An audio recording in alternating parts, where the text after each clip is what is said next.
Assalamualaikum warahmatullahi wabarakatuh.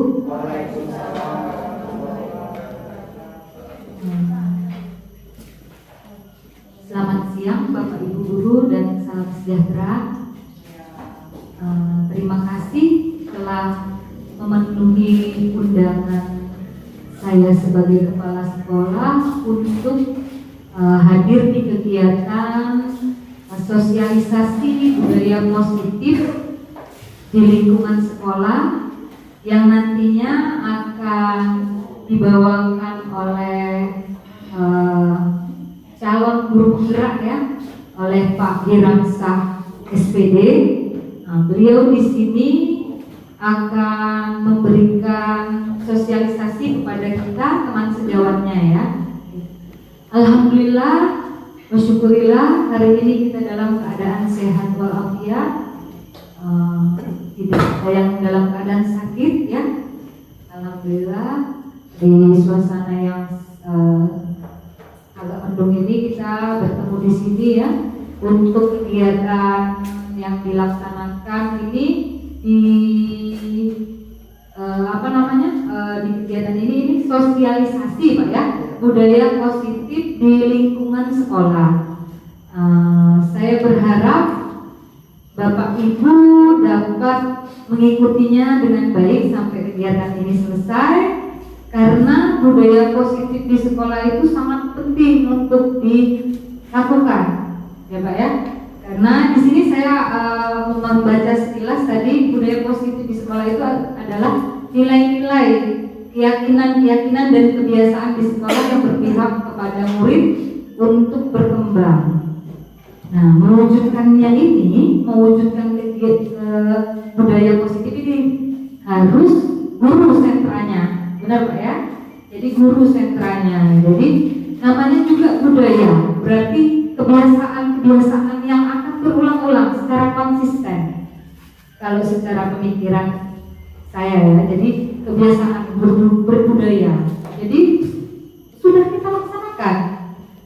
Nah, sudah kita laksanakan setiap hari, tetapi di sini nanti dari calon guru penggerak akan mensosialisasikan lagi budaya positif yang di sekolah itu yang bagaimana.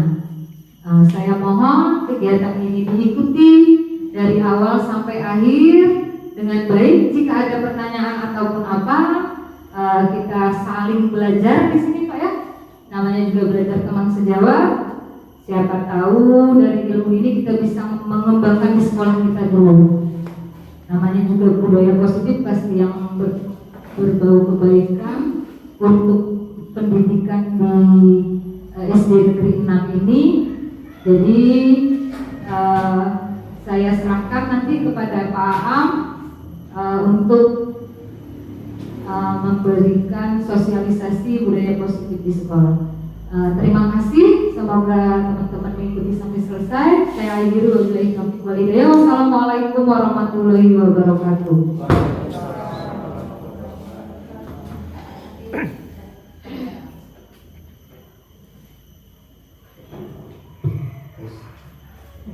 Terima kasih Ibu Mona selaku Kepala Sekolah SD Negeri 6 Besar, dan terima kasih juga kepada Bapak Ibu Guru dan tenaga pendidikan di SD Negeri 6 Besar atas waktunya telah berkenan hadir dalam sosialisasi ini. Sebenarnya ini adalah pengalaman pertama ya. Yang namanya pengalaman pertama pasti banyak kekurangannya ya. Tapi kalau tidak dicoba mungkin saya tidak tahu bagaimana rasanya berbicara di depan Bapak Ibu semua. Saya akan coba semampu saya. Apabila ada nanti di perjalanan kita belum menemui temunya, kita akan cari solusi sama-sama.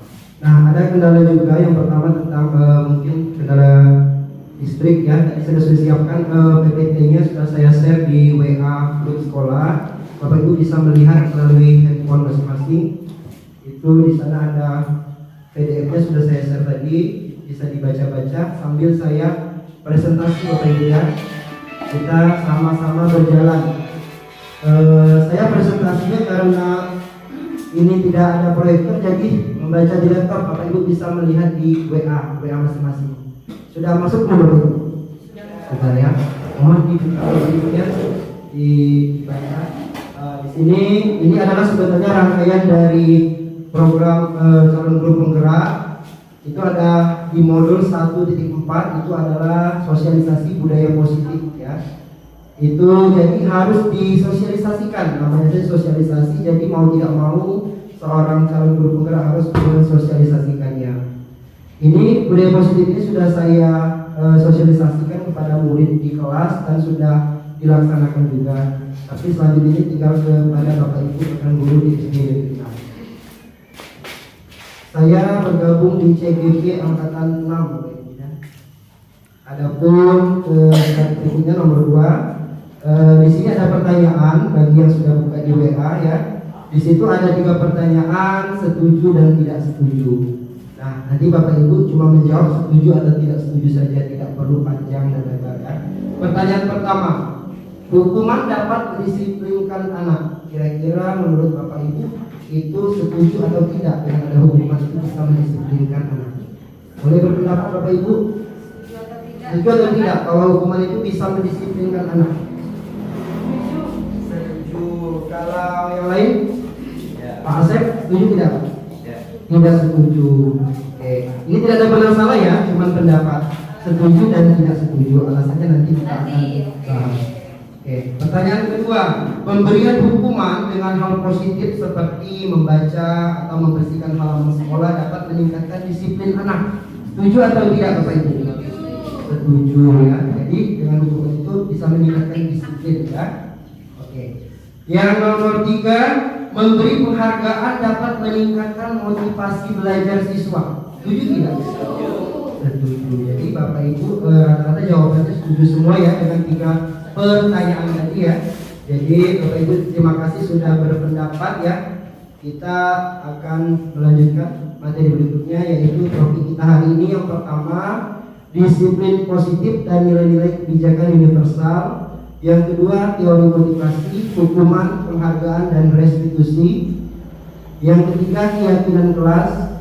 Yang keempat, kebutuhan dasar manusia dan dunia berkualitas. Yang kelima, restitusi 5 posisi kontrol. Yang keenam, restitusi segitiga restitusi. Mungkin Bapak Ibu baru mendengar ya kata restitusi gitu kan. Saya juga terus terang baru mendengar pas ikut CGP ini apa ya restitusi. Jadi setelah dibaca-baca oh itu artinya. Hari ini saya akan berbagi sedikit tentang pengertian itu semua. Ya, perubahan paradigma di sini di slide berikutnya itu ada kepalan tangan. Bapak Ibu sudah bisa melihat ada kepalan tangan. Nah, di sini nanti saya minta 2 orang maju ke depan. Saya jelaskan dulu tekniknya ya. Ada 2 orang bebas siapa saja. Nah, 1 orang berperan sebagai si A dan satunya sebagai si B.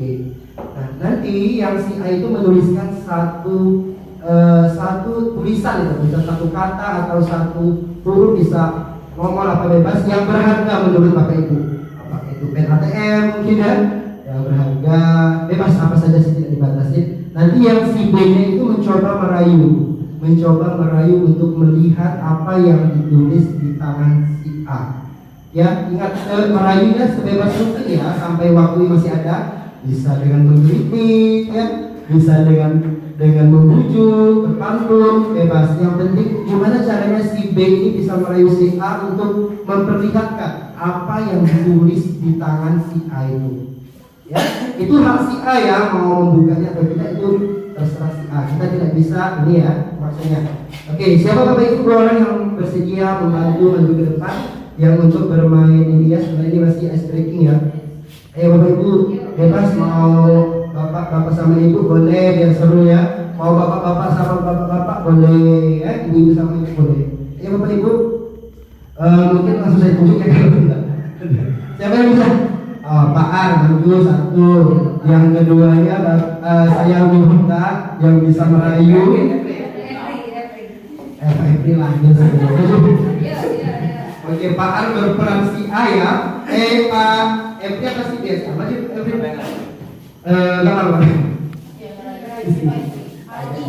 Oke, Pak Ar berperan si A. Si A ini si B. Nanti Pak Efri tugasnya membujuk, merayu, membeli juga tidak apa-apa. Si Pak A ini ya. Oke. silakan saya kasih kertas tulis aja misalnya apa yang berharga menurut Bapak Arya yang kira-kira tidak boleh orang tahu. Kalau tahu bahaya. Saat PPD aja jangan sampai kelihatan Pak Ar. Tapi jangan lihat. Pak Epri jangan ngintip ya. Epri kan biasa merayu. Oke Pak ya. Sudah si A Pak Ar ya. Silakan dipegang rata-rata nanti ada yang lihat. Kalau yang lihat nanti tahu. Itu boleh seperti itu. Silakan si B sebagai perayu. Ingin tahu kan apa yang ditulis si A tadi? Silakan Pak, dirayu aja Pak. Sampai kapan?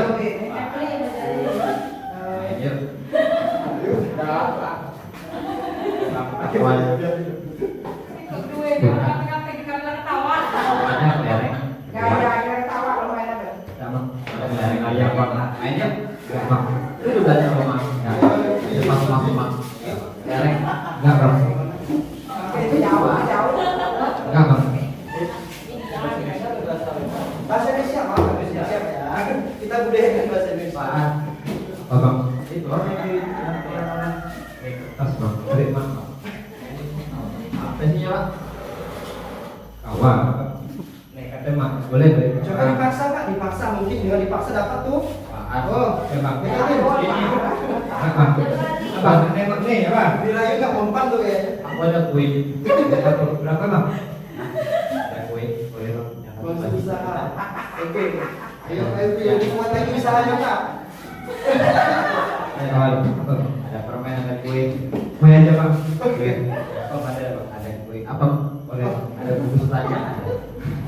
Ada kunjung, nyambung. Kalau sama apa bang? Kasih kue. Kalau penawar masih terjadi ya. Kasih. Oke. Kuenya berapa bang? Kuenya berapa? Waktunya 5 detik lagi.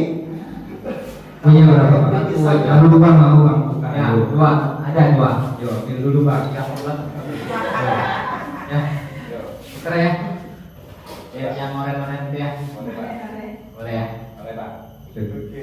Kantong ya. Tukang bang. Mana bang? Tuker ya. Tukar ya. Dikasih dia. Sama bang. Wah, dikasih. Oke, silakan Pak Epri dibacakan apa sih? BPKB mobil. Oh benar, BPKB Gadai. mobil. Ternyata Pak Ar memberikan ini ya. Mau digadai. Terima kasih. Tepuk tangan Bapak Ibu untuk BPKB mobil kita ya. Terima kasih Pak. Bapak Ibu dari apa namanya itu? Dari pemain peran tadi, kira-kira siapa sih yang memegang kendali atau kontrol tadi? Si A apa si B? Pak A atau Pak Epri? Yang memegang kendali? Pak A. Itu yang memegang kendali ya. Karena Pak A yang menuliskan ini, jadi dia yang memegang kendali. Nah, tapi tadi uniknya Pak A memberikan ini setelah melalui rayuan yang cukup panjang ya. Tidak semudah yang dibayangkan. Pak Epri sudah berusaha sekuat tenaga merayunya sampai miring-miring badannya tadi ya untuk mendapatkan ini. Ternyata dengan mudahnya Pak Ar memberikan secari kertas yang bertulis tadi kepada Pak Epri. Mudah, termasuk tergolong mudah ya Bapak Ibu ya. Mengapa mudah? Mungkin BPKB mobil ini bagi Pak Ar tidak terlalu berharga ya. Kalau menurut Bapak Ibu berharga tidak BPKB? Berharga. Mau tidak ya? Kalau BPKB motor Bapak Ibu saya minta, mau tidak? Tidak kan? Tapi Pak Ar boleh, tepuk tangan buat Pak Ar. Ini BPKB kebetulan saya sudah di kertas ya. Kalau seandainya saya minta BPKB langsung, saya masih percaya Pak Ar akan memberikan BPKB-nya kepada Pak Epri ya. Ya jadi Bapak Ibu ya. Sebenarnya dari ice breaking ini tadi sebenarnya yang pelajaran kita ambil adalah kita sendiri yang bisa mengendalikan diri kita, bukan orang lain ya. Jadi kita mau membuka pikiran kita, mau membuka diri kita itu dari diri kita sendiri. Walaupun mungkin temannya sudah berusaha merayu ya, sudah berusaha memberikan segalanya kepada kita, tapi kalau diri kita itu belum membuka diri itu dalam artian ya, itu tidak akan berhasil atau sia-sia saja ya usaha teman kita. Nah, tapi itulah kita sebagai seorang guru ya harus mencoba membuka diri dengan hal-hal baru Bapak Ibu ya, agar tentunya hal-hal baru itu ada manfaatnya ya untuk kita. Jadi kita harus terbiasa membuka diri walaupun tidak terbuka seluruhnya ya. Kita harus tetap menyaringnya atau memfilternya mana yang bagus untuk kita atau tidak, seperti ya. Kita lanjutkan di slide berikutnya ya. Saya lupa slide berapa nih ya. Perubahan paradigma stimulus respon teori kontrol ya. Jadi di situ ada tabel kiri dan kanan, stimulus respon dan teori kontrol. Yang stimulus respon itu yang pertama kita mencoba mengubah orang agar berpandangan sama dengan kita. Itu pasti pada umumnya seperti itu yang kita harapkan kan, sebagai manusia pasti pengen orang sama semua seperti kita. Tapi kenyataannya kita tidak bisa mengontrol itu ya. Kita berusaha memahami pandangan orang lain tentang dunia. Jadi yang bisa kita lakukan itu adalah memahami pandangan orang lain. Jadi mungkin dia menolak karena mungkin dia ada pandangan atau alasan tersendiri ya, mengapa dia tidak mau mengikuti itu.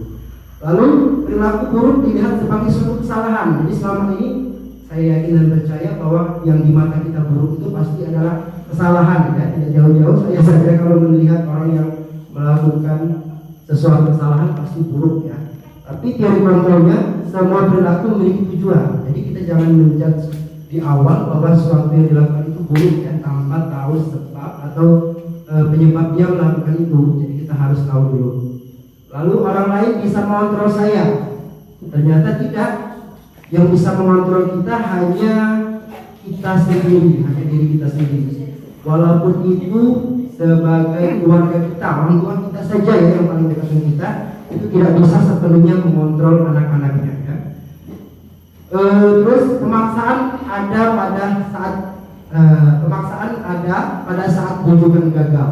Biasanya setelah kita membujuk kan masih tidak bisa didengar juga, pasti ujung-ujung kita memaksa ya. Ternyata tindakan ini juga kurang disarankan atau kurang tepat. Jadi solusinya apa? Kolaborasi dan konsensus menciptakan pilihan-pilihan baru. Jadi kita harus menciptakan pilihan baru. Kalau dia tidak mau dengan ajakan kita itu, kita tawarkan pilihan yang lain. Kira-kira apa? Lalu model berpikir menang kalah. Jadi itu selama ini kita kan ada yang pasti selalu kan kalau ada masalah itu pasti ada yang menang, ada yang kalah gitu kan.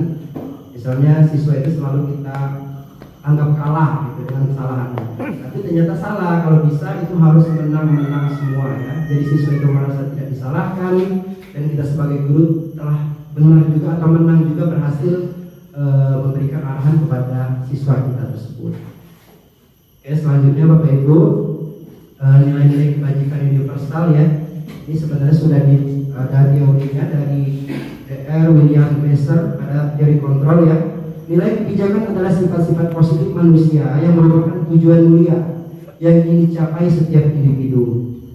Nilai-nilai tersebut bersifat universal dan lintas bahasa, suku, agama maupun latar belakang. Itu menurut teori William Glasser ya. Lalu nilai-nilai kebijakan yang ingin dicapai oleh setiap anak di Indonesia itu kita sudah tahu ya, kebiasaan kita profil belajar Pancasila itu ada berapa nilai Bapak Ibu? Ada 6 nilai. Yang pertama beriman, bertakwa pada Tuhan Yang Maha Esa, berakhlak mulia ya, mandiri, bernalar kritis, berkebinekaan global, bergotong royong dan kreatif. Itu nilai-nilai kebijakan yang kita harapkan kepada anak didik kita di Indonesia saat ini. Selanjutnya teori motivasi perilaku manusia yang saya sampaikan di awal tadi, bahwa untuk menghindari ketidaknyamanan atau hukuman itu harus dimotivasi eksternal ya. Apa yang akan terjadi apabila saya tidak melakukannya, misalnya contohkan kan? Itu perlu motivasi eksternal, motivasi dari luar ya. Dari luar mungkin bisa dikasih hukuman kalau siswa tidak bikin PR atau mengerjakan tugasnya ya selama ini kita lakukan. Terus untuk mendapatkan imbalan, biasanya orang itu memiliki tujuan-tujuan tertentu ya. Apa yang akan saya dapatkan apabila saya melakukannya, misalnya kan? Itu kelihatan sekali kalimatnya ya, bahwa orang tersebut belum memiliki motivasi internal, tapi masih memiliki motivasi eksternal atau motivasi dari luar yang ada tujuan tertentu.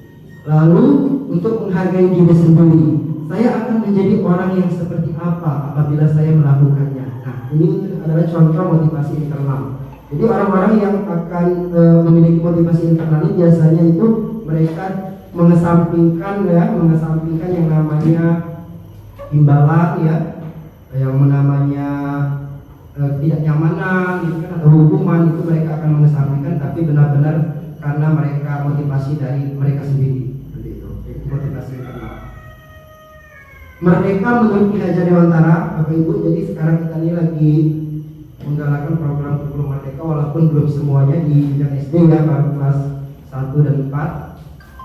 Ki Hajar Dewantara itu mengemukakan pendapat merdeka itu artinya tidak hanya terlepas dari perintah, akan tetapi juga cakap buat memerintah diri sendiri.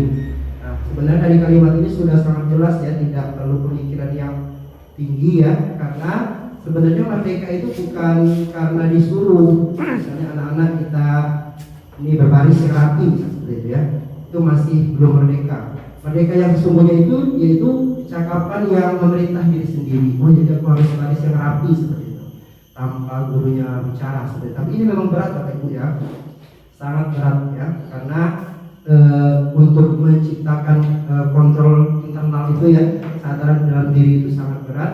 Tapi kita coba terus karena dengan terus mencoba, minimal tidak semuanya yang belum termotivasi. Oke, selanjutnya bentuk program kebijakan atau apresiasi. Nah, sering sekali sebenarnya kita di sekolah ini memberikan apresiasi yang banyak macamnya dalam memberikan apresiasi atau pengakuan perlu diingat beberapa hal. Yang pertama, beri dukungan secara khusus Jadi kita bisa memberikan dukungan secara khusus kepada siapa yang akan kita berikan apresiasi.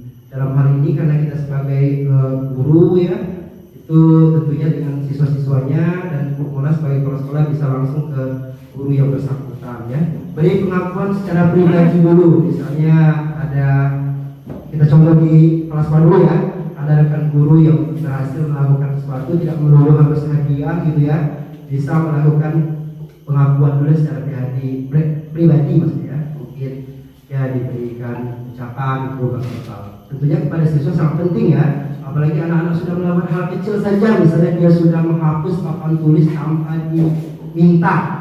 Itu jangan Bapak Ibu lalaikan hal-hal kecil itu sangat penting. Kita harus peka bahwa sekecil apapun itu asalkan dia motivasinya dari internal itu sangat positif Bapak Ibu, dibandingkan dia melakukan kita atas perintah kita atau atas permintaan kita. Jadi kita tuh harus memperhatikan segala aspek. Kita fokus itu ke hal-hal kecil yang memang termotivasi dari dia sendiri, bukan karena kita perintah. Lalu beri pengakuan kepada semua murid. Nah, setelah kita melakukan secara pribadi atau khusus baru kita boleh diakui di depan teman-temannya seperti itu.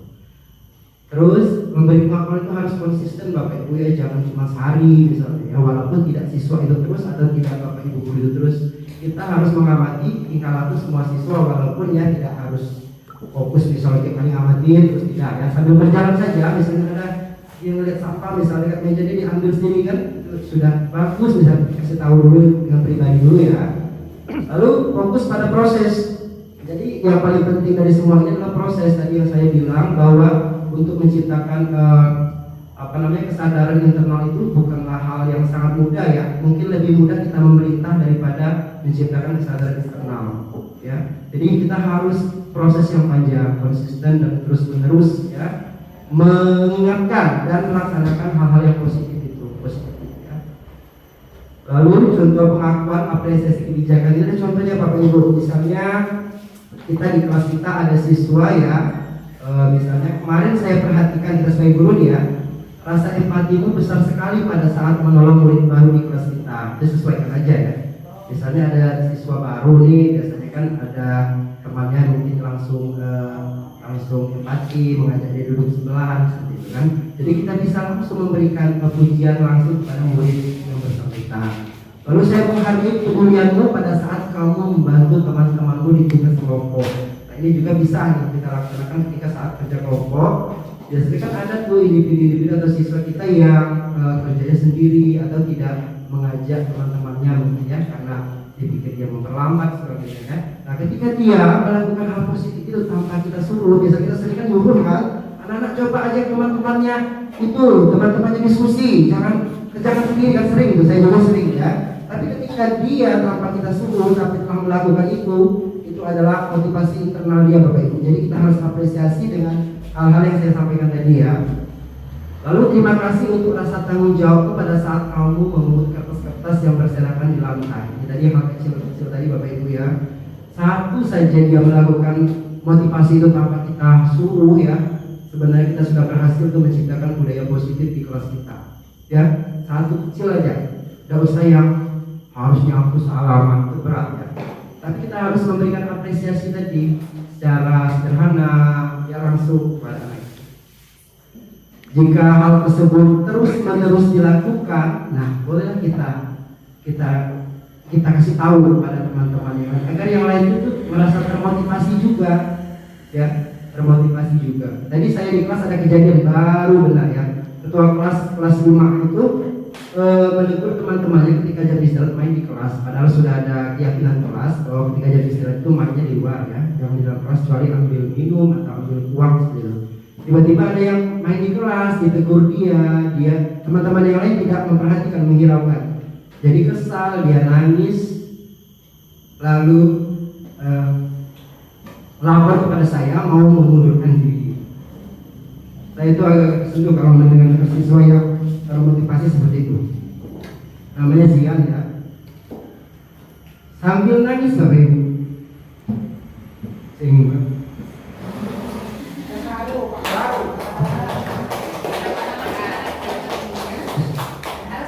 harus kuat ya. Betul ya. Sambil nangis Bapak Ibu. Kalau dia nangis mungkin saya akan nangis juga ya. Kalau misalnya Pak saya mau berhenti di kelas, jadi apa? Ketua kelas. Tapi kalau tidak, itu sambil nangis. Kenapa kamu nangis? Tadi saya menegur teman-teman mengikuti arahan dari Bapak apabila main di kelas itu diingatkan ya, sebagai fungsi sebagai ketua kelas. Ternyata saya tidak dihiraukan, saya mau berhenti aja Pak, nggak sanggup berhenti. Gimana Bapak Ibu kalau di posisi itu? Kalau saya tersentuh ya. Nah jadi apa? Dia itu ada motivasi internal ya, tanpa harus kita ingatin terus. Nah, jadi saya ingatkan dia, saya kuatkan. Jadi kamu sudah melakukan hal yang sangat positif, nah teruskan. Terus apa yang kamu lakukan berikutnya? Coba kamu tawarkan solusi-solusi untuk mengajaknya bermain di halaman. Sudah Pak, tidak mau. Ya sudah, kamu lapor sama Bapak, jadi kamu saja Bapak. Itu tidak terakhir. Lalu dia berhenti nangisnya. Saya tuh kenapa dia nangis pas kita tahu apa kan? Ada jam istirahat tadi Bapak Ibu, tanpa direkayasa, tanpa dia apa-apain kan? Ya saya memang agak sayang ya, bisa saja nangis mungkin tahu kan? Mudah tersentuh gitu ya. Kalau marah mungkin nanti nangisnya, walaupun kemarin pernah nangis ya. Oke Bapak Ibu, mungkin itulah sebenarnya hal kecil itu yang harus diperhatikan. Kita jangan fokus ke siswa yang nakal saja, misalnya siswa yang tidak mengajarkan saja. Coba kita fokus pada hal-hal yang positif atau budaya positif di kelas kita. Itu yang kita angkat. Jangan misalnya siswa ini sebenarnya saya dulu seperti itu juga sih. Siswa ini tidak mengajar PR, pusing ya. Ini jengkel pasti kan, hukum ini. Tapi kalau kita ini, berarti motivasinya masih kurang Bapak Ibu, motivasi dari internalnya. Terus kita coba aja lah. Walaupun sekeras apapun ya, kita merayunya seperti yang contoh di depan tadi ya, jungkir balik apapun tidak akan berhasil ya, kecuali itu tidak berharga bagi dia ya. Kasih aja, alhamdulillah gitu. Tapi kalau berharga biasanya orang akan mempertahankan gitu kan, seperti itu. Lalu ada tindakan guru ya. Ini saya minta Bapak Ibu menjawab saja hukuman atau konsekuensi ya, karena kita di sekolah ini pasti tidak awam dengan kata hukuman ya. Itu hukum kamu ya. Atau apa? Di sini ada 10 contoh, ada berapa contoh ya? Ada contoh lain ya. Nanti Bapak Ibu mengidentifikasi hukuman atau konsekuensi. Kalau yang pertama, mencatat 100 kali di dalam buku kalimat dengan kalimat saya tidak akan terlambat lagi karena terlambat ke sekolah. Saya tidak akan terlambat lagi. Jadi 100 kalimat. Pernah tidak Bapak Ibu melakukan ini? Pernah ya, saya juga pernah di awal-awal jadi guru. Pernah sekali, sangat sering malah ya. Kira-kira Bapak Ibu ini hukuman atau konsekuensi Bapak Ibu? Gara-gara terlambat. Apa? Hukuman. Ya, hukuman. Jadi benar tidak hukuman? Ya benar ya, karena bersifat memaksa ya hukuman. Terus nomor 2, lari mengelilingi lapangan basket 2 kali karena terlambat hadir di sekolah. Itu hukuman apa konsekuensi? Hukuman apa konsekuensi?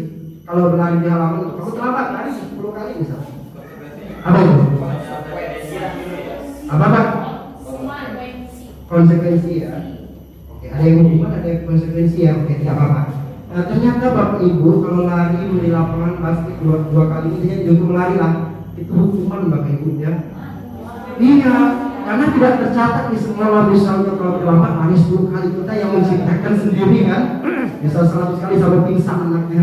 Jadi kita yang menciptakan, bukan tercatat atau tersosialisasi di sekolah-sekolah itu. Terus murid diminta untuk push up 15 kali karena tidak menggunakan masker ke sekolah. Ini mungkin lagi COVID kemarin ya. Hukuman apa konsekuensi? Oke, masih hukuman. Benar Bapak Ibu ya, hukuman. Ya. Lalu ini menggantikan kertas tugas teman yang telah dicoret. Misalnya ada temannya nih, konsekuensi hukuman. Iya, konsekuensi. Karena tidak ada nilai hukuman di sana ya, karena dia kesalahan dia sendiri, dia harus bertanggung jawab. Ini konsekuensinya. Lalu yang terakhir aja kita loncatin aja ya. Murid disuruh untuk mengenakan lari mengelilingi lapangan basket 2 kali karena datang terlambat 10 menit untuk pelajaran PJOK. Apa itu? Untuk guru PJOK. Lari mengelilingi lapangan basket 2 kali karena terlambat 10 menit untuk pelajaran PJOK. Mungkin lagi di kelas ganti baju nih, terlambat 10 menit ya, pakai pres sudah 20 menit. Jadi konsekuensi apa hukuman? Konsekuensi. Kenapa? Karena itu memang lagi pelajaran PJOK, memang dia karena dia sudah terlambat ya. Jadi memang agak sama-sama Bapak Ibu antara hukuman dan konsekuensi ya. Jadi kita harus pintar-pintar membedakan yang mana yang hukuman dan konsekuensi. Nah Bapak Ibu, kita tuh jangan lagi menghukum ya.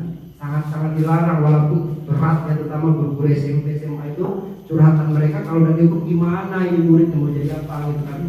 Nah nanti kita ada solusi-solusinya apa yang harus dilakukan jika ada murid yang melanggar tadi ya.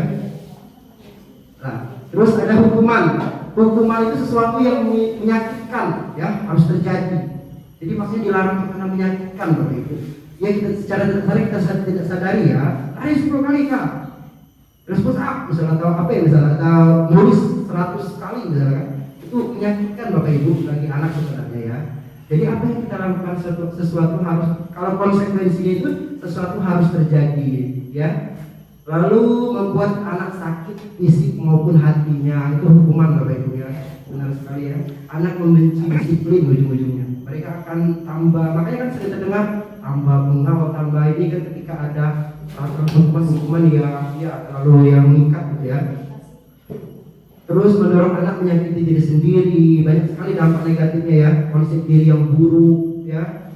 Anak belajar untuk menyembunyikan kesalahan, jadi mereka tuh belajarnya bukan dari keinginan mereka, tapi karena takut kena cubit gurunya mungkin atau kenapa, atau kena menakutkan. Jadi marah, rasa bersalah itu banyak sekali ya, jadi dampak-dampak negatif sangat banyak. Jadi sebisa mungkin ya Bapak Ibu, kita dari sekarang hal-hal kecil aja yang kita bisa kurangi lah, yang namanya hukuman itu kita ganti dengan apa gitu yang lebih berpihak kepada murid gitu, ya.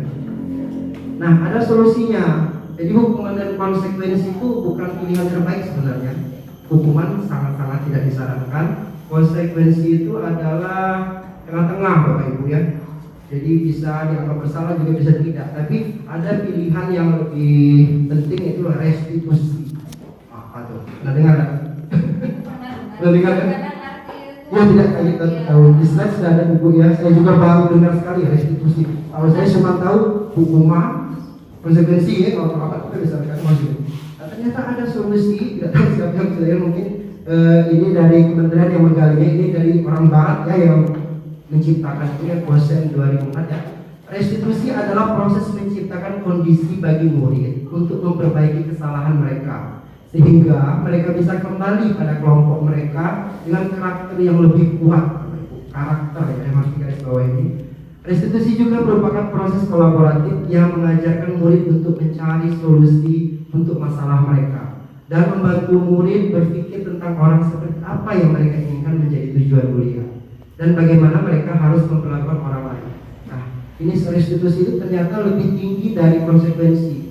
Jadi kita setelah ada murid gitu ya yang melakukan kesalahan lalu kita hukum, selesai kan? Kita tidak pernah memikirkan dampak negatif di belakangnya.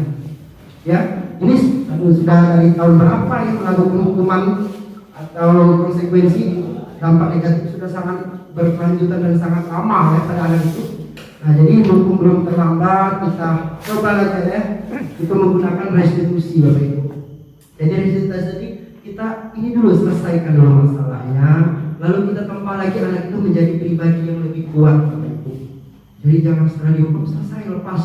Kita tidak pernah memikirkan psikisnya seperti apa gitu ya. Kita tidak pernah memikirkan perasaannya seperti apa. Jadi kita harus merestitusi dia terus kita harus berbicara tatap muka langsung. Mungkin ini sudah kita lakukan, tapi mungkin kita masih ada yang belum selesai, mungkin sedikit lagi seperti itu ya. Nah, restitusi ini ciri-cirinya apa? Kalau kita telah melakukan restitusi itu apa ciri-cirinya? Yang pertama, bukan untuk menebus kesalahan, namun untuk belajar dari kesalahan. Jadi kan kalau hukuman tadi kan kesannya itu menebus kesalahan setelah melakukan apa gitu. Terus memperbaiki hubungan Bapak Ibu ya. Jadi anak-anak itu dengan kita juga tidak merasa seperti apa gitu, karena kita sebagai guru sudah menjadi guru yang baik mungkin bagi mereka dalam menyelesaikan masalah-masalah mereka dengan bijak seperti itu ya. Tawaran bukan paksaan. Jadi restitusi kalau kita memberikan tawaran seperti yang dicontohkan di kelas tadi, apa kamu sudah mengajak temannya bermain di luar gitu kan? Sudah Pak, jadi tawaran seperti itu ya. Siswa juga sebenarnya sudah bisa juga melakukan itu. Baterai ya.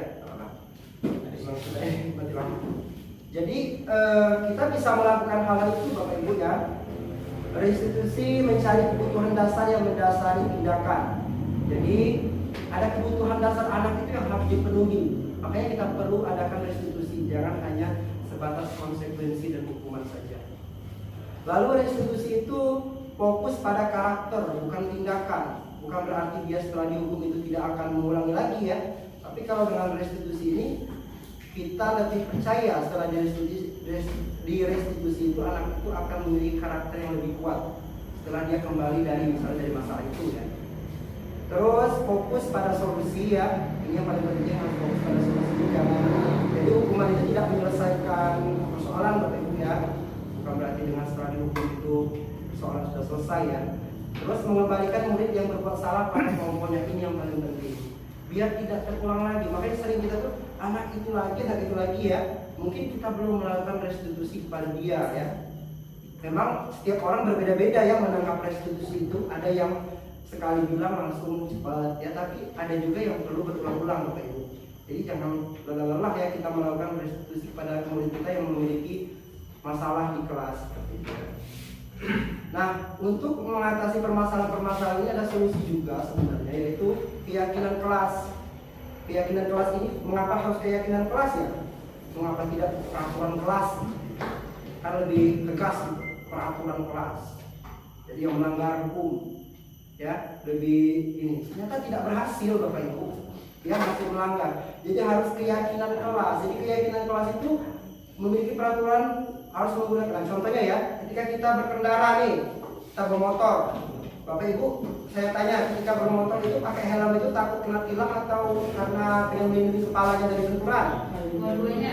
Bukan, yang lebih dominan mana? Dominan. Ayo, kalau kobat nih misalnya. Helm dari lagi bisa razia. Ada tidak yang kadang-kadang takut kena razia? Takut rambut rusak misalnya, atau jilbab pendek. Nah, lari. Ada tidak? Ada. Tapi yang sudah benar tadi itu yang memang untuk melindungi. Jadi sudah ada motivasi internal bahwa pakai helm ini untuk melindungi kepala. Ini kita banyak contohnya ketika kecelakaan itu kan kepalanya habis kan. Jadi itulah Bapak Ibu. Kita itu iya gitu ya. Mengapa kita memiliki peraturan? Ini yang kurang dulu ya. Mengapa kita memiliki peraturan harus datang tepat waktu pada saat mengikuti pelatihan? Nah, sebenarnya ini adalah keyakinan ya. Otomatisnya keyakinan kita ketika mengikuti kegiatan, tentunya kalau kita terlambat, banyak hal-hal yang tertinggal seperti itu. Jadi harus dibikin keyakinan, misalnya ketika rapat itu dilarang, misalnya jangan kata-kata negatif ya, usahakan datang tepat waktu. Tujuannya apa? Biar tidak mengganggu teman-teman yang lain atau anak-anak yang lain seperti itu. Nah, jadi Bapak Ibu, keyakinan kelas ini mendorong motivasi dari dalam ya. Jadi internal. Kita harus bisa nih menciptakan keyakinan kelas. Bagaimana cara menciptakan keyakinan kelas? Saya lihat tuh Bapak terus saya kena murid. Saya lihat tuh di sini sudah ada tuh yang membuat ya, di sini sudah ada belum keyakinan kelas? Kesepakatan kelas, namanya juga beda ya. Terus di kelas saya sudah ada juga tuh. Nah, kelas lain belum tahu ya, mungkin sudah ada juga. Ternyata keyakinan kelas ini halnya sepele ya, seperti kayak di peraturan kelas. Tapi kalau keyakinan kelas ini bukan guru yang bikin Bapak Ibu. Jadi kita melibatkan peserta didik, ya. Jadi kalau di slide berapa tuh ya, ada saya tulis gambar, ada mungkin contoh. Jadi muridnya disuruh menuliskan di bebas lah seperti kayak pemilihan ketua kelas gitu kan. Iya, mereka tuh ingin apa, kelas ini seperti apa. Memang agak panjang sih prosesnya. Kalau kita tidak sabar, ya Bapak lah buat peraturan gitu kan. Tapi lagi-lagi kita harus sabar gitu biar budaya positif itu muncul Bapak Ibu ya. Tapi kalau kita yang mendoktrin kita nih, punya hal harus gini-gini. Nah, berarti kelas kita itu belum merdeka Bapak Ibu ya. Mereka belum terlibat atau berperan aktif dalam kelas itu ya. Jadi keyakinan kelas ini sangat-sangat penting untuk mencegah apa? Mencegah tadi yang namanya pelanggaran ya, pelanggaran disiplin seperti itu ya. Dan permasalahan-permasalahan yang lebih banyak lagi seperti bullying segala macam itu ya. Yang lagi marak sekarang di siswa SD di Palembang ya, saya lihat di mana ke daerah mana tuh. Beredar di video bahwa anak jam olahraga itu istirahat, anak-anak kita olahraga tuh, jam olahraga, terus gurunya tidak ada, mungkin kan lagi istirahat tuh, dibully ya anak putrinya itu diinjak-injak, kepala tasnya diinjak-injak, miris sekali ya melihat itu. Padahal gurunya mungkin 15 menit aja istirahat Bapak Ibu ya. Tapi itulah bahayanya kalau kita tidak menciptakan budaya positif tadi Bapak Ibu. Kita sebenarnya tidak bisa mengekang sekuat tenaga kita, tapi minimal kita ada usaha-usaha kecil yang bisa kita lakukan ya. Nah, di yang slide itu ada yang bulat-bulat itu, ada bagan itu ya. Di sana ada bagan. Ternyata peraturan kelas itu nilai efektivitas itu sangat kecil Bapak Ibu. Cuma kecil ya. Peraturan kelas. Peraturan kelas yang sering selama ini kita buat itu ya. Ternyata nilai manfaatnya itu sangat kecil. Terbukti dengan banyak siswa yang masih melanggar. Nah, kalau keyakinan kelas itu sudah setingkat lebih besar lagi. Kenapa? Karena ini diciptakan berasal dari kemauan mereka sendiri, bukan dari keinginan guru ya. Lalu lingkungan positif, ini semua harus didukung oleh lingkungan sekolah yang positif ya. Lingkungan sekolahnya bukan hanya kelas. Kalau lingkungan peraturan kelas dan keyakinan kelas ini di kelas kita ya. Keyakinan ini kita ajak siswa ya untuk terlibat aktif dalam pembuatan ini. Lalu ada yang lebih besar lagi itu namanya positif, lingkungan yang positif. Nah, lingkungan kita juga harus positif. Kalau cuma di kelas kita saja misalnya ya sudah bagus nih di kelas kita sudah bagus. Ketika keluar lingkungannya kelas lain tidak misalnya gitu kan, otomatis terpengaruh walaupun dia belum termotivasi dari internal ya, mungkin masih setengah-setengah gitu, masih labil antara internal apa di paksa orang gitu. Ini akan mempengaruhi juga Bapak Ibu. Jadi sebenarnya tugas kita bersama ini menciptakan budaya positif di lingkungan sekolah kita ini kalau kita semuanya tanpa terkecuali baik guru maupun murid. Nanti banyak ya, maaf ya. Jadi lingkungan yang positif ini sangat penting ya. Kenapa? Karena dia keluar pasti ke lingkungan. Ya, walaupun di dalam mungkin di rumah masing-masing sudah bagus, akhlaknya sudah bagus, tapi di luar pengaruh sangat besar ya. Lebih besar dari yang di dalam tadi. Dan yang paling penting, ini yang paling besar yang memenuhi anak itu adalah budaya proses. Kalau namanya budaya terbiasa, ya,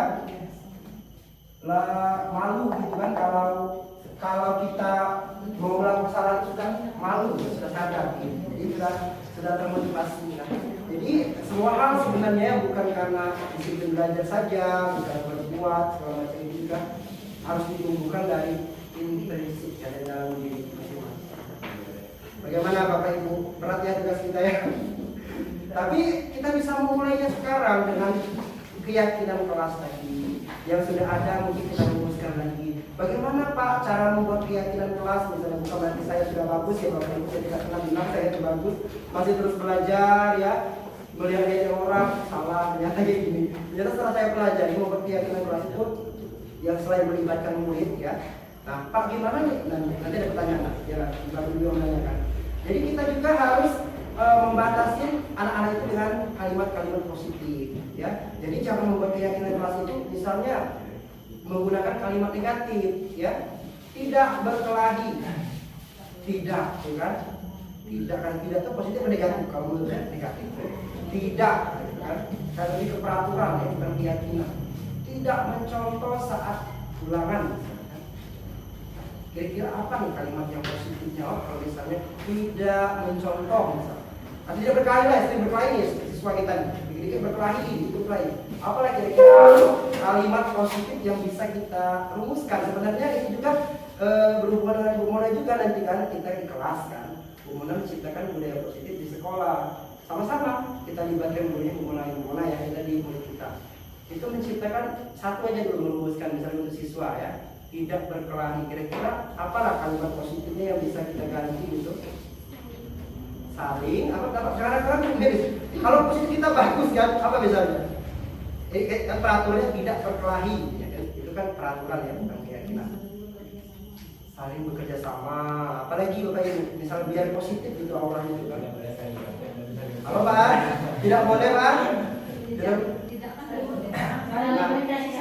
Nah itu saling mengasihi dan menyayangi lah ini ya kan, atau saling peduli.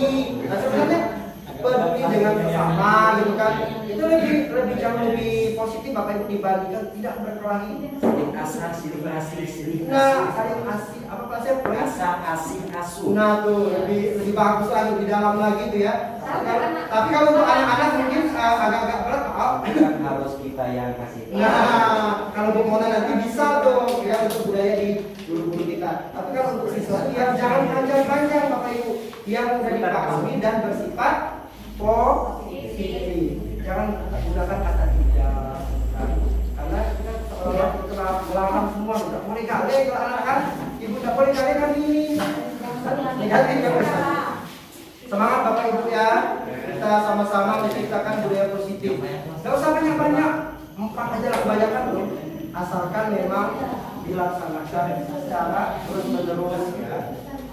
Jangan hanya ditempel saja. Kalau kita tempel saja bisa mau 10 juga bisa, tapi tidak pernah dilakukan. Tapi yang paling penting itu bukan jumlahnya, walaupun 1 tapi asalkan itu terus-menerus dan memang bisa menumbuhkan motivasi di diri anak, itu jauh lebih baik daripada 10 tapi tidak pernah dilakukan semua ya. Kalau menurut saya Bapak Ibu ya. Nah, kebutuhan dasar manusia, jadi setiap anak itu melakukan kesalahan itu pasti ada kebutuhannya. Apa saja kebutuhan dasar manusia itu ada 5. Yang pertama survival atau kebutuhan bertahan hidup ya. Jadi ini mungkin kebutuhan paling dasar ya, siswa itu bertahan hidup ya. Baik fisiologi maupun biologisnya ya, jadi masih bertahan hidup. Lalu kebutuhan kedua kasih sayang dan rasa diterima. Nah, inilah mulai nih dirasakan. Kayaknya kalau kebutuhan hidup itu sudah disiapkan dari rumah masing-masing ya, dari orang tuanya ya, pakaian, dari makanan segala macam. Nah, kalau di sekolah ini kasih sayang dan rasa diterima. Nah, jadi anak-anak di kelas kita itu mungkin penyebab dia melakukan kesalahan itu kita harus cari tahu dulu apakah teman-temannya tidak menerima dia di kelas, atau dia kurang kasih sayang dari keluarganya atau dari siapa. Kita harus selidiki nih Bapak Ibu ya. Terus penguasaan atau kebutuhan penguasaan atas kemampuan. Jadi ada anak-anak tuh ingin menguasai teman-temannya. Ada tuh seperti itu, mengapa dia nakal seperti itu kan? Mengapa dia mengganggu teman-teman yang lain? Karena dia ingin berkuasa di kelas itu, mungkin atau di sekolah itu ya. Jadi ini harus kita atasi dengan restitusi tadi. Kalau menemukan di kelas saja, misalnya kita tahu saya kemana-mana ya, di kelas kita ada siswa misalnya murid kita aduh, misalnya kayak guru kita ada 1 tuh kita nah, itu kalau kita melakukan restitusi walaupun itu aduh Pak mustahil mungkin kan ya dilakukan karena anaknya masih kecil kan, ngomong aja belum jelas. Tapi kita jangan putus asa, kita terus cobakan arahkan di hal-hal yang positif. Terus kebebasan, biasanya anak-anak melakukan kesalahan itu ingin bebas, tidak mau dikekang, tidak mau dilarang seperti itu ya. Nah, makanya kita gunakan keyakinan tadi.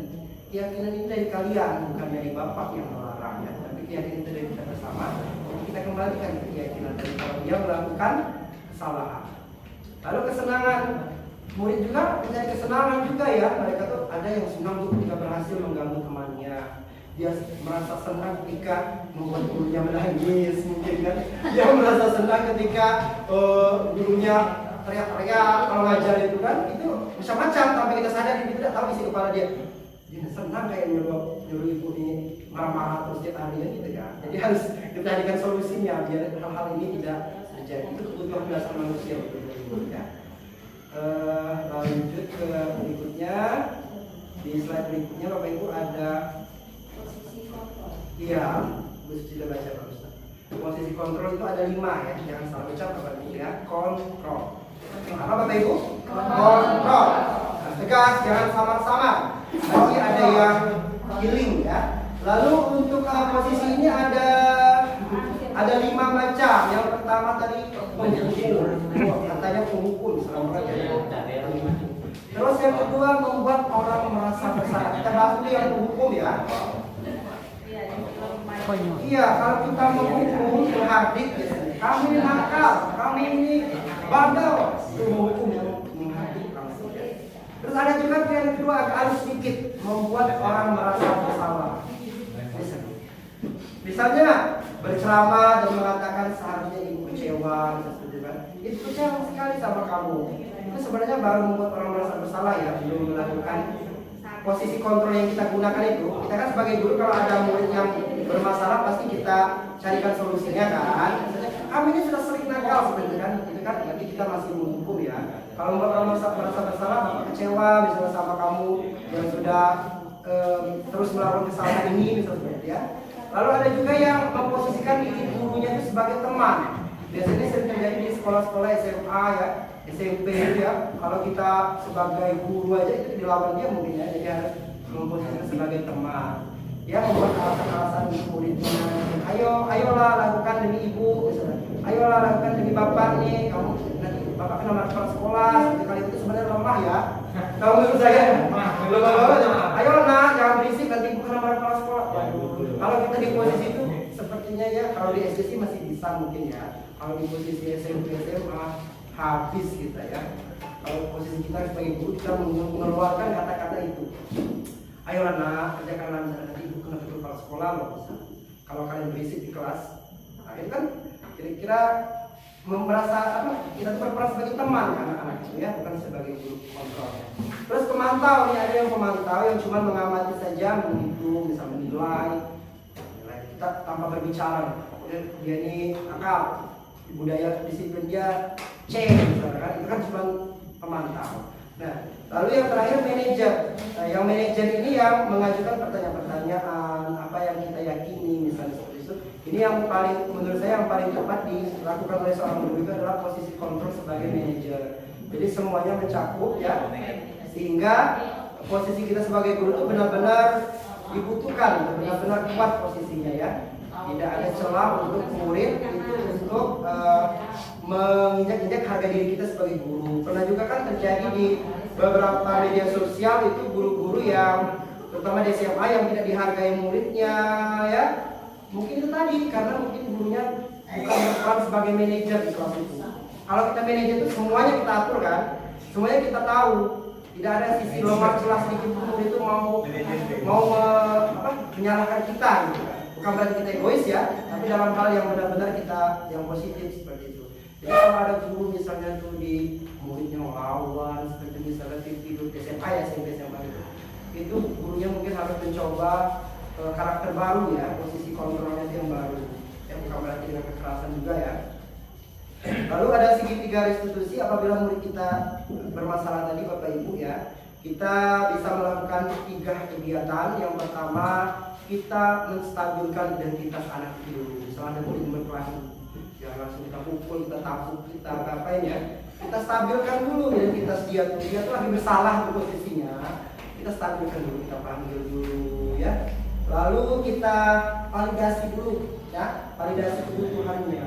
Ini langkah kedua ya. Kita validasi dulu kenapa dia melakukan ini tadi dengan mengajukan pertanyaan. Kamu punya alasan ya melakukan tadi, kenapa alasan seperti itu ya. Adakah cara lain yang efektif untuk mendapatkan apa yang kamu lakukan misalnya?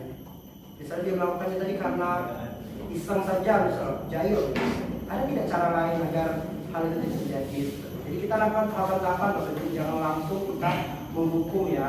Lalu yang paling terakhir itu menanyakan keyakinan Bapak Ibu. Jadi itulah kekuatan keyakinan itu ya. Kalau kita beragama, keyakinan itu di atas segalanya ya. Ternyata budaya ini juga, budaya positif juga keyakinan di atas segalanya juga ya. Jadi keyakinan itu adalah kunci dasar untuk menciptakan budaya positif di suatu tempat ya, terutama di lingkungan sekolah. Jadi keyakinan ini benar-benar kita rumuskan dengan melibatkan murid ya, dan benar-benar kita laksanakan dengan konsisten dan terus-menerus Bapak Ibu ya. Biar keyakinan ini bisa muncul, bisa tercipta sendiri di dalam diri anak-anak maupun kita sebagai guru. Ya. Jadi apabila kita menemui murid-murid yang bermasalah, apa yang kita lakukan? Hukum, konsekuensi apa restitusi? Nah, mulai sekarang kan sudah tahu ada solusi baru, ternyata mungkin direstitusi dulu ya, jangan solusi dihukum. Terus tidak banyak sih Bapak Ibu yang saya sampaikan ya. Sebenarnya karena ini mati lampu juga, jadi kesan buru-buru Bapak Ibu ya. Saya beramal saya juga materinya. Tapi kalau ini sepertinya sampai di situ budaya positif yang ingin saya sampaikan. Nah, jadi mohon Bapak Ibu untuk kita sama-sama merefleksi nanti ya di terakhir kegiatan apa yang sudah kita dapat hari ini ya. Semoga kan nanti yang dapatnya bisa kita lakukan, kita mendapat wawasan baru seperti itu. Nah, tapi sebelum kita melakukan refleksi, saya persilakan pada Bapak Ibu yang ingin mungkin ada pertanyaan masalah budaya positif ini, ingin masih bingung seperti itu, bagaimana itu boleh ditanyakan. Kalau bisa saya jawab, kita jawab sama-sama. Silakan Bapak Ibu yang ingin ditanyakan. Kalau tidak, silakan Bapak Ibu harus bertanya lah, mungkin Bapak. Silakan. Oke. Kak Asep, silakan Kak. Silakan Kak Asep. Ya, masuk dulu ya. Bismillahirrahmanirrahim. Assalamualaikum warahmatullahi wabarakatuh. Waalaikumsalam warahmatullahi wabarakatuh. Terima kasih, sangat menarik untuk disimak tentang budaya positif berkaitan dengan perilaku siswa ya. Dan di sini saya tadi sudah menyimak sedikit paham tentang perbedaan, ada hukuman, ada konsekuensi dan restitusi. Hanya mungkin Bapak nanti tolong diulang tentang perbedaan antara hukuman dan konsekuensi. Karena selama ini yang saya tahu atau yang saya laksanakan itu tidak mungkin kalau hukuman dengan konsekuensi itu seperti halnya sama, karena konsekuensi itu adalah akibat dari suatu perbuatan itu. Kemudian yang kedua, apakah ketika anak melakukan pelanggaran, tadi kan sudah dijelaskan bahwa hukuman dan konsekuensi ini tidak disarankan, tidak dianjurkan, dan sangat jelek untuk dilaksanakan di sekolah.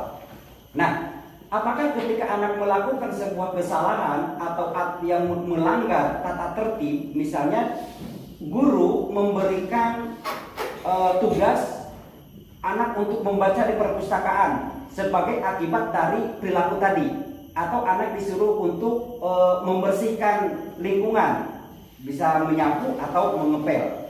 Apakah itu sudah termasuk ke restitusi?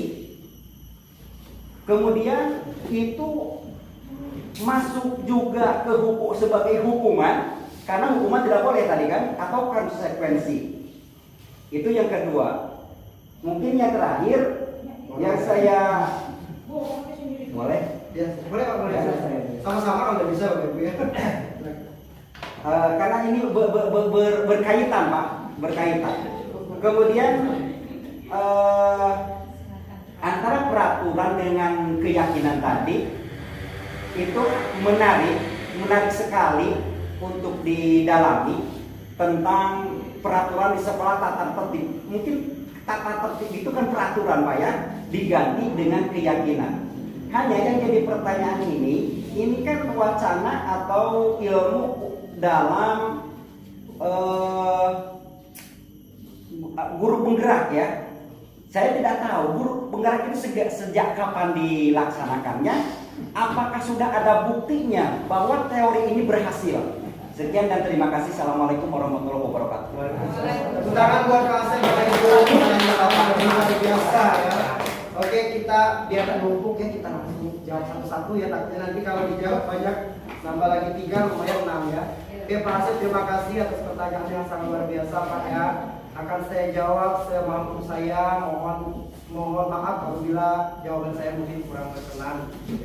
Pak Asep minta jelaskan lagi siapa perbedaan antara hukuman dan konsekuensi. Di slide ada Bapak Ibu ya, sudah saya share di WA. Itu dari kalimatnya saja sudah jelas ya. Hukuman sesuatu yang menyakitkan dan harus terjadi. Sedangkan konsekuensi itu sesuatu yang harus terjadi tanpa menyakitkan. Ya. Kalau hukuman itu ada kata menyakitkan, sakit gitu kalau dilakukan tuh. Nah, kalau konsekuensi itu, oh iya, lo tahu itu. Jadi anak-anak itu sudah tahu dengan konsekuensinya. Kalau misalnya dia tidak membuat PR, bukan hukuman. Misalnya kita membuat PR aja ya. Misalnya ada anak tidak mengerjakan PR. Kalau kita hukum, dia bakal sakit hati Bapak Ibu tanpa kita sadari. Kalau dihukum ya kalimatnya. Tapi kalau konsekuensinya, dia tidak mendapat nilai, dia mengulang lagi jawab di kelas. Teman-temannya di pembelajaran berikutnya nih, dia jawab ulang tuh tugas dia yang dikerjakan, itu jauh lebih efektif dibanding hukuman. Nah, tapi tidak stop di situ Bapak Asep. Kalau cuma konsekuensinya sudah, kamu sudah ada PR, sudah misal di sekolah, selesai gitu. Kan tidak selesai kita menghantarkan budaya positif ke anak. Makanya perlu restitusi. Disitulah perlu restitusi tadi Bapak Ibu. Kita sebenarnya sudah melakukan kadang-kadang, tapi tidak selalu Bapak Ibu. Jadi kita tuh cuma kalau tidak menghukum konsekuensinya. Atau kamu berdiri di depan itu hukuman ya. Kalau misalnya ada sesuatu yang mau DPR, berusaha tidak mau beri hukuman ya, karena tidak ada manfaat untuk kita, malah bikin dia sakit hati aja. Alung konsekuensi yang paling sering. Nah, kamu tulis PR kamu di situ. Tulis dulu sampai selesai. Tapi baru periksa tapi kamu tidak menilai ya konsekuensinya. Kan agak ini sedikit ya tingkatannya, agak terlihat sedikit. Nah, lebih lembut dan tidak menyakitin tidak menyakitin juga Bapak marah-marah misalkan gitu kan. Itu lebih enak. Tapi belum selesai Bapak Ibu, ada satu tahapan yang harus kita lakukan lagi restitusi dan dipaksa. Kita panggil anak itu setelah mungkin teman-teman sudah pulang. Kita tatap mata dulu. Mengapa kamu tidak mengerjakan PR? Apa alasan kamu? Tanya dulu. Kita harus tampilkan karena ada 3 restitusi lagi kan. Restitusi itu ada 3 tahapan Bapak Ibu ya. Yang pertama kita tampilkan identitas. Dia pasti ketakutan tuh. Nanti Bapak manggil aku. Kita sebagai murid pasti mengalami itu. Kalau kita melakukan kesalahan dipanggil, pasti takut. Tapi Bapak pasti hukum nih, pasti disuruh ini, disuruh aku jadi. Pasti takut. Kita tampilkan dulu, kita buat dia tenang dulu. Kita buat dia identitas dulu. Setiap orang kita tidak apa-apa mengeluarkan. Tidak apa-apa nah. Setiap temannya pasti pernah melakukan hal yang sama seperti kamu. Dia tidak merasa diri dia itu paling gimana gitu Bapak Ibu ya. Karena yang paling penting itu menumbuhkan budaya tadi Bapak Ibu, dari impresi. Kalau kita kasar mengatakan dia tidak akan muncul ya. Jadi kita tuh harus berusaha walaupun itu salah, tapi kita harus mencoba menyampaikan dengan baik gitu ya. Terus misalnya kamu bukan satu-satunya misalnya yang melakukan kegiatan ini, tidak membuat PR, banyak teman-teman yang lain. Tapi di depan dia saja, sama di depan teman yang lain-lain juga ya. Nanti di pikiran anak yang lain tidak apa-apa, tidak membuat PR. Setelah kita menstabilkan dia tenang, tidak ketakutan, tidak gemetar, tidak apa, baru kita menanyakan ke validasi. Benar tidak kamu tidak membuat PR? Benar Pak, tanyakan alasannya mengapa. Dengan nada lembut Bapak Ibu jangan bentak-bentak ya. Jadi kadang tujuan kita menciptakan ya ini kan budaya positif. Kalau kita marah-marah otomatis hilang budayanya kan. Nah, lalu setelah validasi benar Pak, mungkin lupa alasan siswa paling umum itu lupa ya. Lupa, mengapa lupa? Tanyakan terus. kamu ingatnya kapan? Ditanya terus pagi tadi mungkin kan. Oke lah, kita mau apa itu. Lalu kita tanyakan lagi keyakinan kelas yang kita buat. Ya, keyakinan kelas yang kita buat apa? Jika kita tidak mengerjakan tugas atau PR itu apa? Tapi ingat, keyakinan kelas yang kita rumuskan itu jangan bersifat menghukum dan negatif ya. Jadi kita ini selalu mengerjakan tugas dengan tepat waktu. Itu kan positif kan? Nah, kalau maksudnya tidak keyakinan kelas kita buat dia merasa sendiri, Bapak Ibu merasa sendiri bahwa dia itu bersalah sebenarnya tanpa harus dihukum, tanpa harus suruh berdiri seharian gitu kan. Ya, kaki juga insan orang ya. Jadi kita ciptakan aja budaya kita kembali, ujung-ujungnya budaya Bapak Ibu. Budaya kita itu mungkin sangat penting ya. Kita menciptakan budaya positif itu apabila perlu kata pengguna ada di SD mana di perlu pakai banner. Nanti jadi tapi yang lebih penting lagi penerapannya. Itu hanya untuk media saja biar kita tidak lupa dan murid juga tidak lupa. Itu bagus juga sih. Nah kalau saya di kelas cuma nempel aja print dibuat pakai kantong mungkin biar agak menarik dikit biar dia tidak bosan bacanya dibanding kertas putih saja ya mungkin tempel dikit. Nah kalau lupa ya kita kelas kita masih tidak masalah membuat PR. Iya Pak, kita harus mengerjakan PR, mengerjakan tugas dengan tepat waktu. Nah, ingat kamu kan sampai situ aja Bapak Ibu. Dia kembali ke kelompoknya, ke teman-temannya itu dengan jiwa yang terpenuhi, ya, tanpa merasa kurang. Gitu kan. Selesai kita sebagai guru itu tuntas, gitu, mentransfer budaya positif tuntas, ya, tidak stop di hukuman sama konsekuensinya. Kamu tahu kan konsekuensinya? Nyapu sana, cari 10 sampah, gitu kan? Itu sebenarnya sah-sah saja dilakukan, tapi yang paling penting restitusi itu Bapak Ibu. Sekali boleh untuk yang konsekuensi ya, hukuman. Tapi yang paling penting harus selalu diteruskan itu adalah restitusi. Lalu apalagi pertanyaan Pak tadi kayaknya CGV.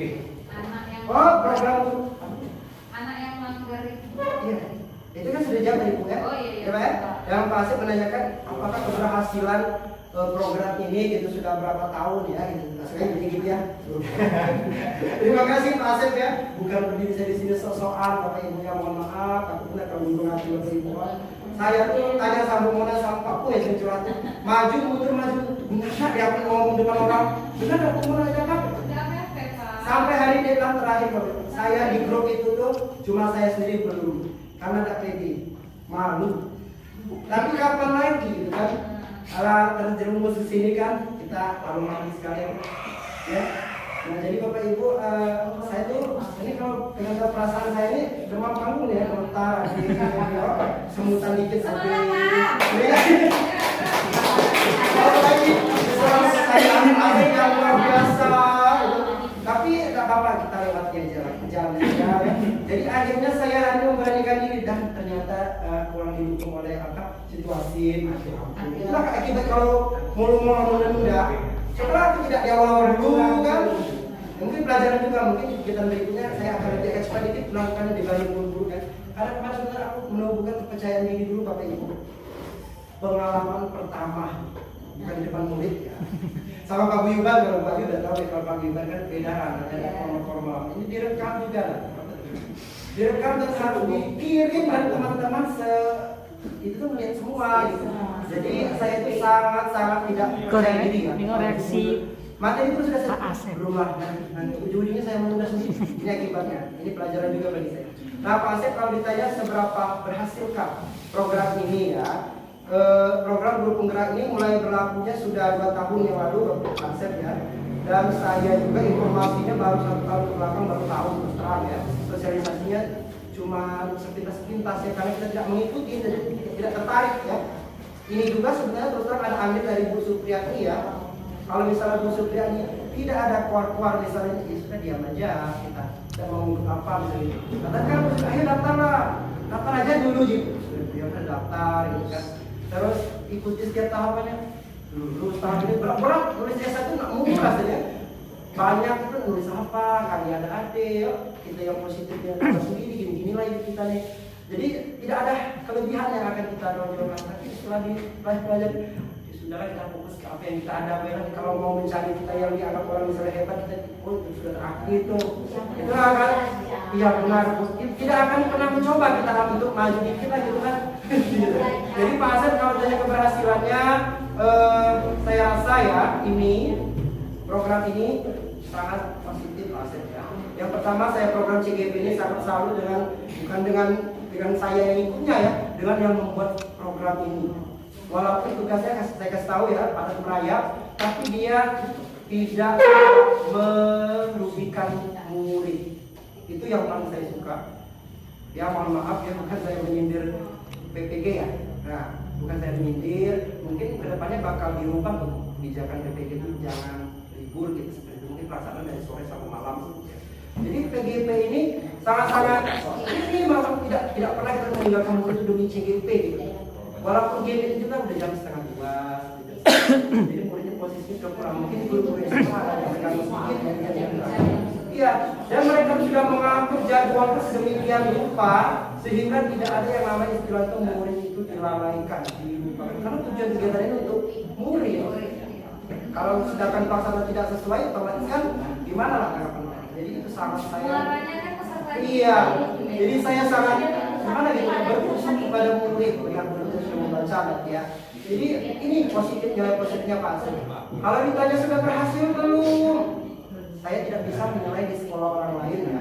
Tapi yuk kita sama-sama coba ya. Namanya coba bisa berhasil bisa tidak. Kalaupun gagal kita tidak akan kehilangan apa-apa. Kalaupun gagal kita juga tidak akan dicaci maki oleh siapa-siapa ya. Kita coba, tidak ada salahnya sih kita coba hal yang baru. Mungkin kita salahnya cuma di tahap hukuman sama konsekuensi. Kita cobalah restitusi, ya. Siapa tahu berhasil. Dan sudah saya bilang di awal, tidak semudah membalikkan telapak tangan. Sekali restitusi langsung hapus. Masya Allah ya. Sekali kalau seperti itu ya. Kita mau satu-satu dipanggil murid depan kita. Ya kita bukan Tuhan yang bisa membalikkan hati orang, tapi kita coba untuk berusaha semampu kita merestitusi apabila ada masalah-masalah di lingkungan kita di kelas terutama ya. Kita tidak usah yang skrup yang luas-luas, itu tugas Bu Mona kan kalau misalnya itu masalah apa. Tapi kalau di kelas kita fokus lah. Kasus di kelas ini kalau bisa kita selesaikan dulu dengan cara restitusi, jangan menghukum. Seperti itu Pak Asep kira-kira. Sudah ketanya belum Pak? Sudah jelas belum Pak? Insya Allah Pak. Semangat Pak Asepnya. Kebetulan Pak Asep guru agama, guru mata pelajaran, tidak ada kelas. Jadi Pak Asep tuh mau tidak mau tuh setiap masuk kelas tuh harus bikin keyakinan pelajaran. Harus keyakinan. Nah, keyakinan pai misalnya di kelas, keyakinan pai di kelas jadi harus menciptakan keyakinan tersendiri di samping keyakinan kelas guru wali kelas ada Pak Asep. Biar siswa ketika belajar pai itu mereka sudah tahu keyakinannya. Jadi Pak Asep tidak agak jarang lah sedikit ngeluh siswa ini gini. Soalnya yang ngerti Pak ya, itu beda lagi. Ini masalah budaya positif, bukan misalnya dia jadi pintar, bukan ya. Kita bukan dengan penerapan restitusi dia jadi jual satu, tidak apa itu ya. Ini untuk mengatasi masalah-masalah misalnya budaya tingkah laku. Jadi itu Bapak Ibu sudah lumayan Pak ya. Alhamdulillah. Kita lanjutkan ke pertanyaan berikutnya kepada Pak Ar. Terima kasih. Jadi sama seperti Pak Asep, saya juga tertarik dengan yang disosialisasikan hari ini, budaya positif. Cuman kalau untuk pelaksanaan ini tidak tahu nih saran atau pertanyaan. Iya. Boleh Pak, boleh kalau kita tanya sambung. Ya. Bisa Ya kita masukkan ke saran ya. Artinya budaya itu kan kebiasaan. Jadi yang kalau positifnya baik lah istilah kebudayaan baik yang akan kita terapkan di sekolah. Nah seperti yang kita tahu jam anak di sekolah ini paling lama 6 jam.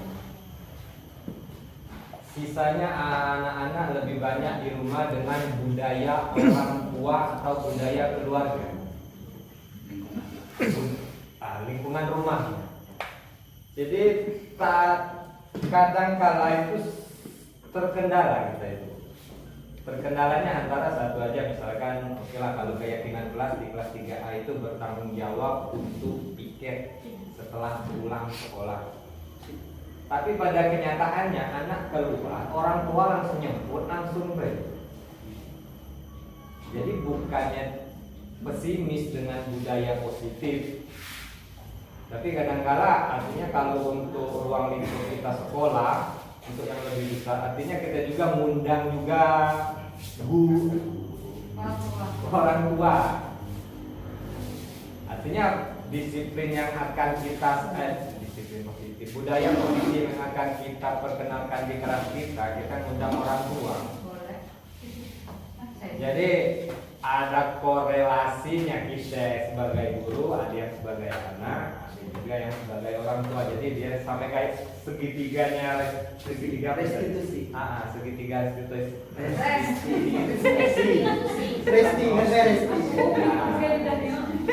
Jadi gitu lah, kalau sarannya bukan kepaham ya sih, lebih mengenai keseluruhan. Karena kalau kita dengan anak, waktu kita 7 jam, sementara anak di rumah sisanya 18 jam, susah kita akan membentuk budaya positifnya di sekolah secara konsisten. Bisa jadi misalkan ada beberapa, satu saja ketercapaiannya mungkin sekitar ya 1%, 2% lah. Karena mereka akan pulang dan balik lagi ke budaya mereka di rumah. Jadi kalau saya sarankan saja bukan pertanyaan, saya saran mungkin untuk kepala sekolah nanti kalau memang artinya kita buat budaya satu saja, budaya di SD 6 ini apa. Jadi kalau misalkan budaya positif kan, nah yang baik-baik pasti positif. Jadi yang budaya positif tapi psikobai yang tingkat keberhasilannya bakal tinggi. Ketimbang misalkan nanti kalau 1 apa, kalau 2 apa, jadi banyak tapi tidak tercapai ya, paham? Lebih baik satu sekolah sama budaya misalkan bertanggung jawab untuk tiket kelasnya, itu baik. Tahun pertama kita nyoba. Kalau persentasenya tinggi artinya bisa jadi kita tambah. Jadi karena susah dalam pikiran saya, susah akan membawa budaya positifnya sekolah dengan jangka waktu yang sedikit dengan ketika dia di rumah. Oke. Jadi itu saja saran saya untuk Ibu Mona. Kalau memang nanti artinya kita buat satu. Enggak, Ibu Mona sekalian Pak. Artinya kan bisa disampaikan juga. Oke, terima kasih, tepuk tangan buat Pak Ar. Luar biasa ya sarannya, sangat saya apresiasi ya, karena saran itu memang harus Pak Ar, harus dilakukan. Ini baru awal-awal ya, ini baru melangkah. Kita sudah melangkah dulu di kelas kita dengan rekan-rekan kita, baru nanti ada sosialisasi orang tua. Tidak bisa dipungkiri bahwa siswa itu lebih banyak waktunya di rumah, ya, lingkungan sekitar. Jadi ini budaya kelas nih. Kalau diganti masyarakat bisa juga nih. Iya, Jadi peraturan masuk di rumah. Keyakinan di rumah. Lebih bagusnya lingkungan positif di keluarga misalnya. Lingkungan masyarakat ya, tangga-tangga aja. Terus budaya positifnya seperti apa? Nah, jadi ini ada sinambungan antara di sekolah sama di rumah. Kita bangun karena kita ini sekolah ini ya tiap hari Bapak Ibu ya, dari hari Senin sampai Sabtu. Tidak ada salahnya ya kita lakukan budaya positif ini ya. Itu adalah bentuk usaha kita, bentuk usaha kecil kita, kecil kan ya. Usaha kecil kita untuk menciptakan budaya positif ini kepada diri anak-anak ya. Maupun itu berhasil ataupun tidak, kita jalani saja. Kita terus saja konsisten ya. Kita tahu kalau pengaruh di luar itu sangat besar dibanding di sekolah ya. Sudah tahu sekali. Nah, tapi dibandingkan dia tidak sama sekali mendapatkan budaya positif, bayangin nih di rumah sudah tidak dapat, misalnya orang tua kerja sampai malam, dia main terus, di sekolah dia tidak dapat juga. Kira-kira, jadi anak ini alangkah sayangnya gitu ya, di rumah di sekolah dia tidak pernah mendapatkan budaya positif. Jangan berharap lebih lah dia akan menjadi orang seperti apa. Jadi ini adalah langkah kecil kita untuk di sekolah dulu. Nanti kita akan tetap sosialisasi kepada orang tua walaupun ya lebih sulit lagi daripada siswa ya. Lebih sulit lagi karena banyak faktor, karena orang tua mungkin berbeda-beda pendidikan. pendidikannya, terus waktunya tidak sama, ada yang datang, ada yang tidak, pekerjaannya juga tidak sama. Nah, kita coba dulu yang di murid dulu, karena muridnya tergolong sama ya, kebutuhannya sama. Dia datang dari jam 7.30 sampai jam 12 mungkin pulang seperti itu, jadi sudah sama. Kita lebih enak mengarahkan dibandingkan kita mengarahkan orang tua. Tapi bukan berarti kita terlepas cukup di murid saja, tidak. Semua kita harus rangkul, terutama yang terlibat dalam budaya yang bisa mendukung budaya positif di sekolah kita, termasuk masyarakat sekitar, ya, orang tua, dan stakeholder lah yang terlibat di lingkungan sekolah kita. Tapi yang bisa kita lakukan sekarang dulu, yang langkah awal dulu di diri kita sama murid-murid kita. Seperti itu. Saran Pak A tadi sangat bagus, Bu Mona ya. Jadi kita harus lakukan itu. Jadi tidak mesti harus membuat rapat khusus atau workshop khusus ya dengan dana yang jelas misalnya seperti itu. Dengan apa kita bisa menyelam di kegiatan paguyuban Bapak Ibu ya. Di kegiatan paguyuban itu selain kita membuat apa gitu, kita selipkanlah tentang budaya-budaya positif tadi di kegiatan itu. Sebenarnya kita sudah difasilitasi itu dengan kegiatan paguyuban itu, kita bisa seluasa mungkin sebenarnya ya. Tapi tinggal kitanya saja mau atau tidak. Jadi semangat, kita coba ya dengan hal kecil aja, jangan terlalu banyak. Benar kata Pak tadi, jangan terlalu banyak, satu dulu. Tapi tidak dipungkiri juga di sekolah ini banyak yang harus diperhatikan, tidak hanya bikin kelas saja ya. Tapi tetap kita harus ada prioritas utama gitu. Jadi semuanya tetap harus ada. Tidak mesti yang satu Pak Arya, mohon maaf gitu ya. Tapi yang tetap yang perlu diawasi yang benar-benar itu kita harus yang misalnya kayak tadi di kelas kita. Tapi yang lain tetap harus juga sih menurut saya. Jadi harus tidak mungkin kita ngawasi sedikit saja misalnya di kelas ya, belajarnya tidak gitu kan. Jadi tidak imbang gitu. Jadi semua memang berat tugas kita sebagai guru ini memperhatikan bukan hanya menyampaikan pelajaran saja, tapi budaya tadi Bapak Ibu. Jadi kalau berhasil ya, saya bukan menjanjikan juga ya, kita tuh pasti jarang marah. Kalau berhasil ya, yang pertama jarang marah. Yang kedua, anak jarang melakukan kesalahan. Lagi kan kita mau marah, kesalahan itu kita tidak ada waktu untuk marah. Jadi positif, masuk hasil senyum, ya, ceria tidak ada. Apa Pak? Pak Baju istighfar, Pak Os yang terakhir Pak Os Jadi tetap Pak, kalau istighfar harus selalu ya, harus selalu kita lakukan. Mungkin begitu ya, Bapak Ibu masih ada pertanyaan tidak? Ya silakan mana? Kayaknya sudah jam 2.05. Ya benar. Mohon waktu sebentar ya Bapak Ibu ya. Kita kasih aplaus dulu dong untuk Pak. Jadi Bapak Ibu ya, Ibu sangat berterima kasih kepada Pak Am. Di sini setidaknya sudah membantu ya Pak Am mencoba, Ibu terbantu dengan ilmu-ilmu yang didapat dari CGP dibagikan ke teman-teman sejawat. Untuk implementasinya di sekolah, saran ibu dan masukan ibu, tolonglah ini dilaksanakan. Tapi pada dasarnya Pak Am ya, ini sebenarnya kita itu sudah membuat aturan-aturan di kelas. Cuman mungkin bahasanya tadi negatif, gitu ya. Pada dasarnya ya. Jadi Pak Am ini membuat budaya yang positifnya dengan namanya tadi restitusi tadi. Pada dasarnya kegiatan ini secara tidak langsung setiap rohis, secara tidak langsung setiap Bapak Ibu memberikan amanah itu sudah dilaksanakan. Cuman kadang kita mengimplementasikan di kegiatan kita sehari-hari itu mungkin ya ini ya, tapi memang kadang saya juga dari guru bahasanya itu terlalu yang menghukum anak, terlalu membuat konsekuensi yang tidak nyaman bagi anak. Nah, cobalah. Ini bukan sesuatu yang negatif loh. Walaupun dari CGP bukan sesuatu yang negatif, untuk kita belajar kita positif. Dorongan saya, saran saya, minta tolong diikutin ya Bapak Ibu ya. Apa salahnya mencoba menerapkan di sekolah kita setiap kelas dengan membuat keyakinan kelas tadi. Oke, kata Pak Ar, jangan banyak Bu, misalnya sikok. Kalau tugas kita sebagai guru itu memang berat loh. Nggak bisa satu yang kita budayakan, tapi konsisten dan ada beberapa hal, bukan hanya benar kata Pak, bukan hanya piketnya atau pembelajaran di dalam kelasnya. Itu kan yang lebih spesifik Pak ya. Jadi kan Pak Am ini membagikan ilmu-ilmu yang dapat dari calon guru penggerak itu ke sekolah-sekolah itu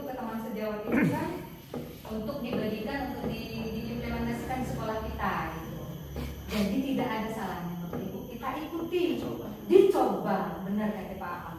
Ini bukan penerapan yang akan mempersulit kita, enggak salahnya kalau kita mencoba. Pada dasarnya kayak kita itulah rohis, kan ini kan pendidikan karakter pada dasarnya. Akhirnya keluarannya ke pendidikan karakter anak. Jadi tolong kita coba. Mungkin itu saja yang Ibu kasih saran. Iya. Mohon dari kelas 1 Bapak Ibu guru bisa nggak ikut mencobanya gitu. Kita buatlah kayak keyakinan kelas. Jadi bukan tata tertib kayak kita tata tertib kelas kan gitu kan. Nah ini kita coba keyakinan kelas. Atau kata Bu Siti tadi kesepakatan kelas. Dari anak-anak dilibatkan, tapi bahasanya tidak kayak tidak, jangan yang negatif, tetapi dipositifkan. Nah itu untuk teknisnya, tapi di lapangannya tugas kita, tugas guru di sekolah walaupun 6 jam itu mendidik, membudidayakan hal-hal yang baik-baik dan karakter. Kalau kita bilang balik lagi ke rumah memang, tapi tanggung jawab kita, kewajiban kita di sekolah tetap kita laksanakan. Iya, nggak ada standar yang harus kita berhasil sampai gimana, nggak ada kan Pak? Nggak ada. Tapi kita sebagai guru, kita yang lagi sumpah sebagai guru, kita mendidik, memberikan hal-hal yang positif, mengarahkan anak, membuat karakter anak jadi baik itu memang tugas kita. Jadi tidak ada standar harus ini enggak, jadi harus gini enggak, tapi kita terapkan dulu lah hal-hal yang baik-baik. Oke Bapak Ibu, itu sekedar masukan dari Ibu. Mungkin akan Ibu buat kelak di program juga bakalan ya. Bentuk macam-macam kalau Ibu dalam anu ya di karena Ibu pernah dapat restitusi ini, cuma Ibu lupa dicatat kemarin. Cuma Ibu lupa. Itu pernah tidak pernah, cuma artinya Ibu lupa. Tapi ini baik, sangat baik untuk kita semungin Bapak Ibu. Tidak ada hal yang tidak baik yang Ibu dengar dari Pak Aam. Yuk sami-sami Bapak Ibu kita coba, kita terapin di kelas masing-masing. Setuju Bapak Ibu? Setuju.